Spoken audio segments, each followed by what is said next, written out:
Hello my dear friends, welcome back to my channel. तो फिर से मैं एक नई क्लास के साथ आ चुकी हूँ। अगर आप भी यूजीसी नेट के लिए प्रिपेयर कर रहे हैं तो आप ये क्लास ज़रूर अटेंड कर सकते हैं, या कोई भी स्टेट का सेट एग्ज़ाम है तो भी आप ये क्लास अटेंड कर सकते हैं, क्योंकि जो यूजीसी नेट हिंदी का जो सिलेबस है वो सेट एग्ज़ाम का और नेट एग्ज़ाम का और प्रोफेसर हरियाणा प्रोफेसर के लिए सेम सिलेबस है। तो ये क्लास आपके लिए यूज़फुल हो सकती है। और आज की जो क्लास है वो पिता कहानी के जो इम्पोर्टेंट क्वेश्चन आंसर थे, जो लाइन टू लाइन क्वेश्चन मैंने इसमें कवर करने की कोशिश की है, तो वही आज हम डिस्कस करेंगे। क्योंकि पीछे जो कोशी का घटवार कहानी थी वो मैं कंप्लीट कर चुकी थी, और आज हम line to line question answer करेंगे। और नेक्स्ट क्लास में इसकी जो महत्वपूर्ण पंक्तियां हैं उनको हम कवर करने वाले हैं। तो शुरू करते हैं आज की क्लास। यूनिट 7 की पिता कहानी ज्ञान रंजन जी के द्वारा लिखी गई है और 1965 के अंदर ये कहानी लिखी गई थी। तो जो सबसे पहला क्वेश्चन है, पिता कहानी किसके द्वारा रचित है? तो ज्ञान रंजन जी के द्वारा रचित है। तो ये इसके रचनाकार हैं, लेखक हैं। तो पिता कहानी किस वर्ष प्रकाशित हुई थी? तो पिता कहानी 1965 ईस्वी में प्रकाशित हुई थी। तो नेक्स्ट क्वेश्चन है, पिता कहानी किस कहानी संग्रह में संकलित है? तो पिता कहानी है फैंस के इधर उधर कहानी संग्रह में संकलित है, जो कि 1968 में संकलित की गई थी। नेक्स्ट क्वेश्चन है, पिता कहानी संग्रह में कुल कितनी कहानियां शामिल हैं? तो जो पिता कहानी है उसमें कुल 12 कहानियां शामिल हैं। तो इस तरीके के क्वेश्चन भी पूछे जा सकते हैं। कई बार इनकी संख्या पूछ ली जाए या कई बार इनके नाम पूछ लिए जाए, तो ये भी हमें ज़रूर याद करने हैं। तो सबसे पहले इसकी 12 कहानियों के नाम डिस्कस कर लेते हैं। जो सबसे पहली कहानी है वो है दिवा स्वप्नी और खलनायिका और बारूद के फूल, आत्महत्या, सीमाएं और फैंस के इधर उधर, और शेष होते हुए, एक नमूना, सार्थक दिन, दिलचस्पी, छलांग, संबंध और पिता और कलह है। और पिता हमारे यूजीसी नेट एग्ज़ाम में भी लगी हुई है और ये सेट एग्ज़ाम के लिए भी काफ़ी बेनिफिशियल क्लास है। तो ये सारी कहानियाँ आपको याद करनी है। चलते हैं नेक्स्ट क्वेश्चन पे। पिता कहानी के मुख्य पात्र कौन कौन हैं? जो पिता कहानी है उसके अंदर एक पात्र है पिता, जिनका कोई नाम नहीं बताया गया, लेकिन उनको पिता कह के ही संबोधित किया गया है पूरी कहानी में। और एक उनका बेटा है सुधीर, और देवा है सुधीर की पत्नी। बस इन्हीं के नाम आए हैं, और सभी को भाई या बहन या दादी अम्मा ऐसे ही कह के पुकारा गया है। और जो भी इसके और जो पात्र हैं उनको मैं आगे डिस्कस करने वाली हूँ। तो पिता कहानी किस केंद्र बिंदु पर लिखी गई है? तो ये जो कहानी जिस विषय पर लिखी गई है, यह कहानी पुरानी पीढ़ी यानी कि पिता की स्वाभिमानी और जीवन शैली और आधुनिक पीढ़ी पुत्र के बदलते हुए दृष्टिकोण के बीच तनाव को चित्रित करती है। यानी कि पिता पुरानी पीढ़ी को लिए हुए हैं और जो पुत्र है वो नई पीढ़ी, नई शैली, जीवन शैली को, दृष्टिकोण को प्रस्तुत करते हैं। पुरानी पीढ़ी और नई पीढ़ी में एक तनाव को प्रस्तुत किया गया है। तो नेक्स्ट क्वेश्चन है हमारा, ज्ञान रंजन जी का जन्म कब और कहाँ हुआ था?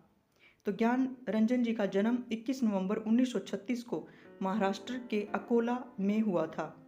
तो ज्ञान रंजन जी के जो निधन है उसके बारे में मुझे कुछ जो खास थी, जो रियल इनकी डेट नहीं मिली कब निधन हुआ था। वैसे इनके बारे में कहा गया है कि ये 90 वर्ष तक जिंदा रहे थे, तो उसको मैं बाद में सर्च करके ऐड कर दूंगी।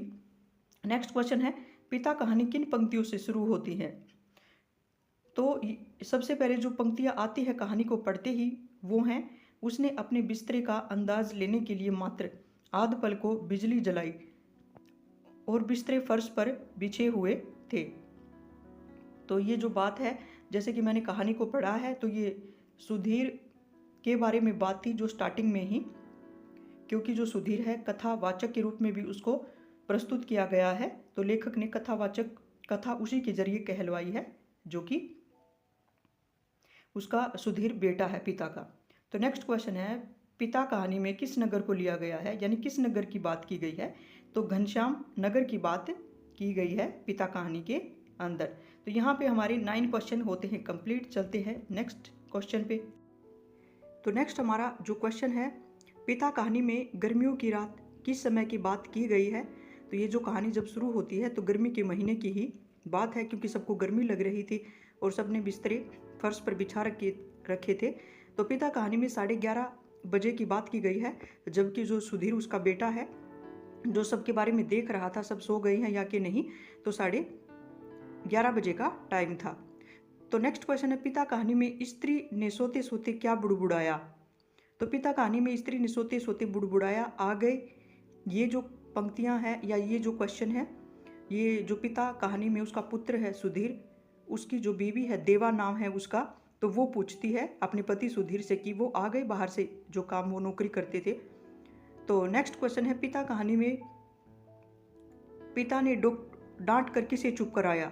तो पिता कहानी में बिल्ली का रोना चुप कराया था पिता ने, क्योंकि वो बार बार रोने लगी थी बिल्ली, और उसके एक बार चुप कराने के बाद फिर से वो रोने लगी थी। तो उसके जो पिता थे सुधीर के, वो घर के अंदर नहीं सोते थे, बल्कि वो आंगन में बाहर सोते थे। तो इसलिए जो कुत्तों का भौंकना वो सारी रात सुनते रहते थे। कभी कुत्तों को चुप कराते थे, कभी बिल्ली को चुप कराते थे, कभी आम के जो पेड़ होते थे उनसे आम गिर जाते थे तो वो आम इकट्ठे करने लग जाते थे। तो इस तरह वो अंदर नहीं सोते थे। तो यही बात आगे जाके हमें पता चलेगी क्वेश्चन में। नेक्स्ट क्वेश्चन है, पिता ने अपना बिस्तर कहाँ पर लगाया था। तो पिता ने अपना बिस्तर बाहर आंगन में लगाया था, क्योंकि वो अंदर नहीं सोता था, पंखे के नीचे।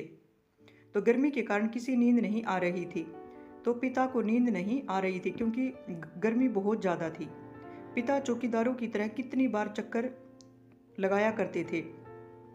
तो पिता अपने घर के आसपास चौकीदारों की तरह 2 बार चक्कर लगा लिया करते थे। तो पेडस्टल किसके लिए खरीदा था। तो पेडस्टल एक शायद पंखा था हवा करने के लिए, और गर्मियों के लिए दादी अम्मा के लिए खरीदा था। तो इस तरह से एक दादी अम्मा और कैरेक्टर इसमें आ चुकी है। तो नेक्स्ट क्वेश्चन है, पिता कितने आने बचाने के लिए घंटों घंटों रिक्शे के लिए खड़े रहते थे। तो जो पिता थे वो इतना मतलब कंजूसी करते थे शायद अपने बच्चों के लिए पैसा बचाने के लिए, कि वो पहले तो जब रिक्शे वाले से बात करते थे तो 4 आने की जगह 3 आने, जब वो 3 आने में मान जाता था तो फिर वो तैयार होने पर वो 2 आने के लिए इंतज़ार करने लग जाते थे। इसलिए घंटों घंटों वो रिक्शा का इंतज़ार ही करते रहते थे पैसे बचाने के लिए। नेक्स्ट क्वेश्चन है, पिता कहाँ जाकर कुल्ला दातुन किया करते थे। तो बगिया वाले नल पर जाकर कुल्ला दातुन किया करते थे। जो वॉश बेसिन लगी हुई थी घर के अंदर, वहाँ पे वो नहीं कुछ करते थे, तो बाहर ही वो बाल्टी भर के नल पे ही वो नहाते भी थे। तो आज तक पिता को वॉश बेसिन में मुंह धोते किसने नहीं देखा। तो ये किसने कहा। तो उसके बेटे सुधीर ने आज तक उसको वॉश बेसिन में मुंह धोते हुए नहीं देखा। तो ये कहा गया है, ये भी बात आपको ध्यान रखनी है। सुधीर उसके बेटे ने। तो दादा भाई ने पहली तनख्वाह में गुसल खाने में क्या लगवाया था। तो दादा भाई ने एक खूबसूरत शावर लगवाया था, ताकि वो अपने पिता के लिए वहाँ पर इंतज़ाम करे, ताकि उसका पिता वहाँ अंदर नहाए शावर में। लेकिन उसका पिता कभी नहीं नहाया उस शावर में, और वो इतना खुश भी नहीं हुआ था। तो नेक्स्ट क्वेश्चन है, लड़कों द्वारा लाई गई क्या चीज़ें पिता नहीं लेते थे। तो यानी जो भी वो 4-5 भाई बहन थे, जो कहानी के अनुसार इनके नाम नहीं बताए गए, वैसे ही बातें की गई हैं आपस में बस। तो उनके शायद जो लड़के थे यानी बच्चे थे, जो बिस्किटें लेके आते थे या महंगे फल लेकर आते थे, तो वो भी उसके पिता नहीं लेते थे। तो यहाँ पे क्वेश्चन हमारे कंप्लीट होते हैं 21। चलते हैं नेक्स्ट क्वेश्चन पे। तो नेक्स्ट हमारा क्वेश्चन है, पिता क्या भोजन करते थे और उसके अलावा और चीज़ें वो नहीं खाते थे। तो यही पूछा गया है, और यही इसमें है, अमावट, दाल रोटी और गज्जक के अलावा कोई चीज़ वो पसंद नहीं करते थे। अपने बच्चों से नई चीज़ कोई भी खरीदी हुई खाने की नहीं वो लेते थे। तो अमावट है, दाल रोटी है और गज्जक, यही उनको ज़्यादा पसंद थी और ज़्यादातर यही खाते थे वो। तो नेक्स्ट क्वेश्चन है, पिता के बेटे उसको और क्या क्या मंगवा कर देते थे। क्योंकि उसके बेटे शायद उससे बहुत प्यार करते थे, और इस कहानी के अंदर यही है कि बार बार वो कोशिश करते थे कि उनके लिए सबसे अच्छी अच्छी चीज़ें कर सके, नई चीज़ें खिला सके, नई चीज़ें पहना सकें। तो ये इम्पोर्टेंट है, पिता के बेटे उसको क्या क्या ला कर देते थे। कुल्लू के सेब, यानी कुल्लू मनाली से सेब, और दिल्ली एम्पोरियम की धोतियाँ उसको लाकर देते थे। तो इम्पोर्टेंट है, एक कुल्लू आया है और एक दिल्ली इसमें शहर का भी नाम आया है, कुल्लू के सेब और दिल्ली एम्पोरियम की धोतियाँ। यानी पुराना ज़माना था तो धोतियाँ ही पहना करते थे उस टाइम पे, यानी जो बूढ़े इंसान होते थे, जो ओल्ड एज। यानी पिता कमरे में जाके क्या पढ़ने लगते थे। तो जब पिता उनकी बात नहीं मानते थे या कुछ खाने पीने की चीज़ें नहीं लेते थे, तो पिता अपने रूम में जाकर क्या पढ़ने लगते थे, तो गीता पढ़ने लगते थे वो जाके अकेले में। तो सुधीर अपने पिता के को क्या लेकर आया था, अपने पिता के लिए क्या लेकर आया था, तो एक कोट का बेहतरीन कपड़ा लेकर आया था। तो वो सोचता था कि मेरा पिता अच्छा लगे, मतलब उसके लिए एक कोट का कपड़ा खरीदा था। तो पिता कोट का कपड़ा सिलवाने कहाँ जाने लगे थे, तो अपना कोट सिलवाने के लिए उसके पिता खुलदाबाद के लपटू दर्जी के यहाँ पे जाने लगे थे। लेकिन सुधीर ने उसको कहा कि ये अच्छा कपड़ा है, अच्छे दर्जी से सिलवाना, नहीं तो इसकी फिटिंग खराब हो जाएगी। तो सुधीर पिता को कोट कहाँ सिलवाने के लिए कहता है, तो सुधीर उस कोट को वह अपने किसी परिचित के पास सिलवाने के लिए कहता है, क्योंकि कोई नाम मेंशन नहीं किया गया था, सिर्फ इतनी ही बात थी। तो नेक्स्ट क्वेश्चन है, पिता ने कहाँ के सिले कोट पहने थे। तो इस बात पे उसका पिता चिढ़ जाता है जब वो सुधीर उसको कहता है कि मेरे परिचित से मैं सिलवा दूंगा इस कोट को, लेकिन वो गुस्सा हो जाता है और वो बदले में उसको जवाब देने लग जाता है कि पिता ने कहाँ के सिले कोट पहने थे। तो वो कहता है कि मैंने अपने ज़माने में कलकत्ता के हॉल एंडरसन के सिले हुए कोट पहने हैं, तो ऐसा मत सोचो कि तुम ही मेरे लिए कोई बेस्ट कोट लेकर आए हो। तो वो अपने ज़माने की बातें बताने लग जाता है सुधीर को। तो नेक्स्ट है कि कलकत्ते के हॉल एंडरसन में कौन कौन कोट सिलवाते थे, तो बताता है वो उसका पिता कि अच्छे अच्छे यूरोपियन लोग थे, जो विदेशी लोग थे यूरोपियन, वो भी वहाँ पर कोट सिलवाते थे। तो पिता लंबे समय से कौन से दो ग्रंथ पढ़ते आ रहे थे, ये मोस्ट इंपॉर्टेंट क्वेश्चन है, ये पूछा भी जा चुका है। और ये दोनों ही क्वेश्चन तो इनको आप मार्क कर सकते हैं, क्योंकि जो PYQ बन चुके हैं उनमें से क्वेश्चन रिपीट हो जाते हैं कई बार। तो रामायण और गीता पिता लंबे समय से पढ़ते आ रहे थे। तो नेक्स्ट क्वेश्चन है, रामायण और गीता पिता कितने वर्षों से पढ़ते आ रहे थे, ये क्वेश्चन पूछा जा चुका है, इंपॉर्टेंट मार्क कर सकते हैं।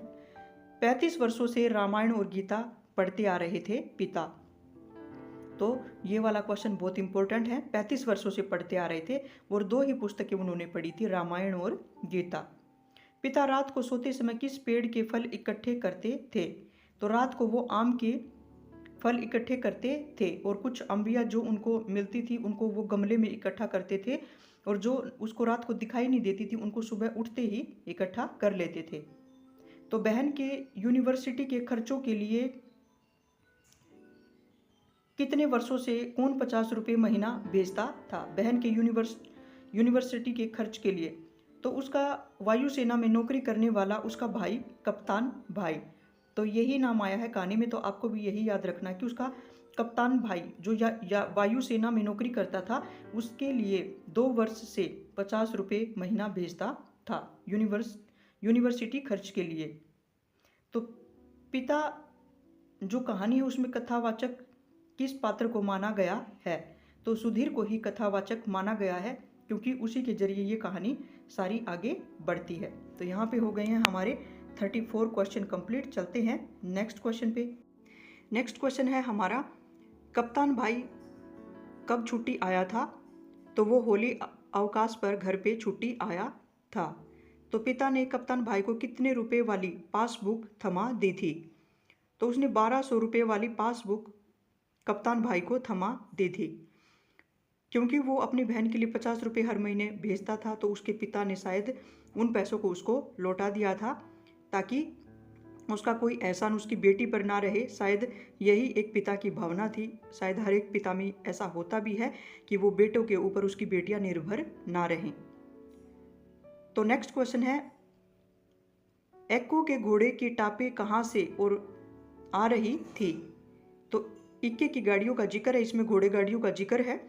तो ग्रैंड ट्रैक पर से होकर आती हुई धूमनगंज की ओर से इक्के दुक्के एक्के घोड़े गाड़ी की टापे सुनाई दे रही थी रात के समय में, जब सब कुछ सुनसान हो जाता है।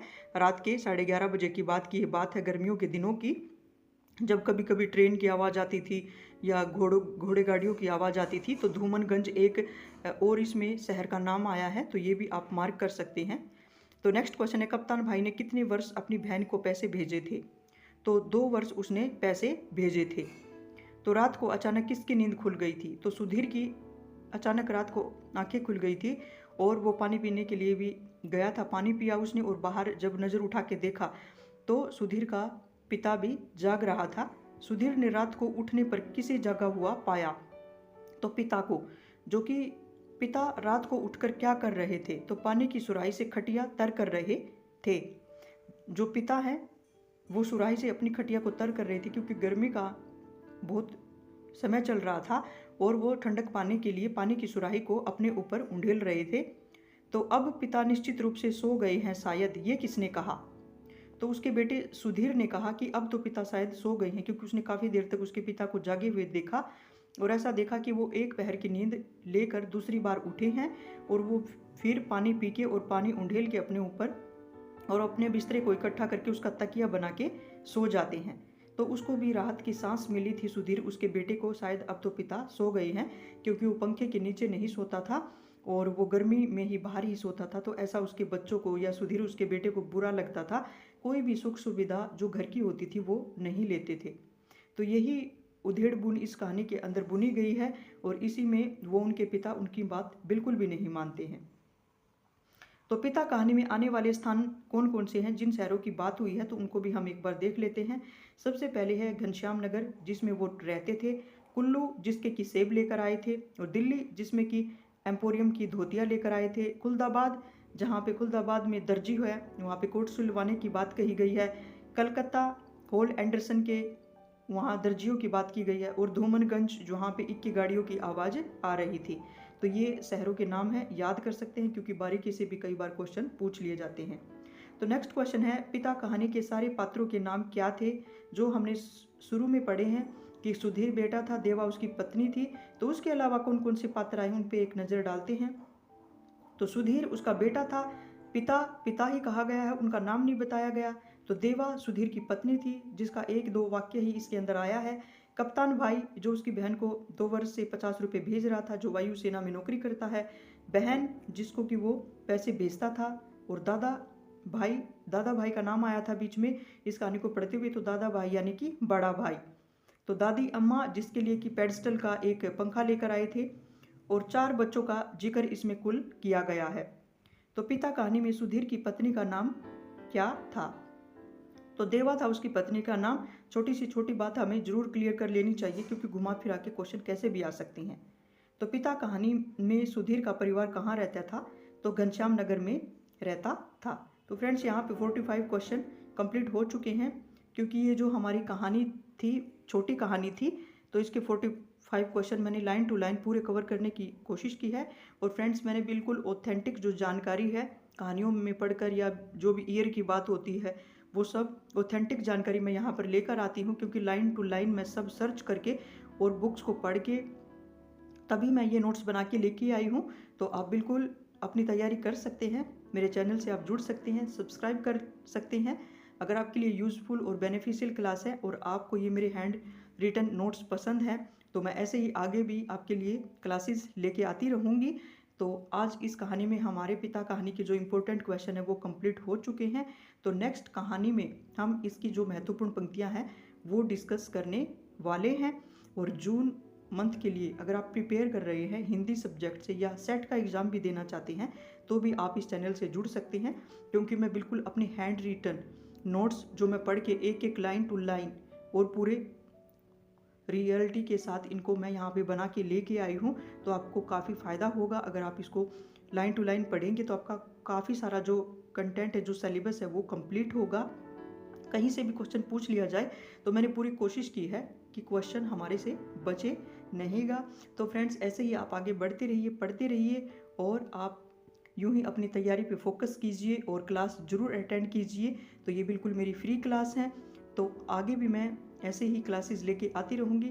तो नेक्स्ट क्लास में महत्वपूर्ण पंक्तियों के साथ मैं जल्द मिलती हूँ। तब तक के लिए थैंक्स।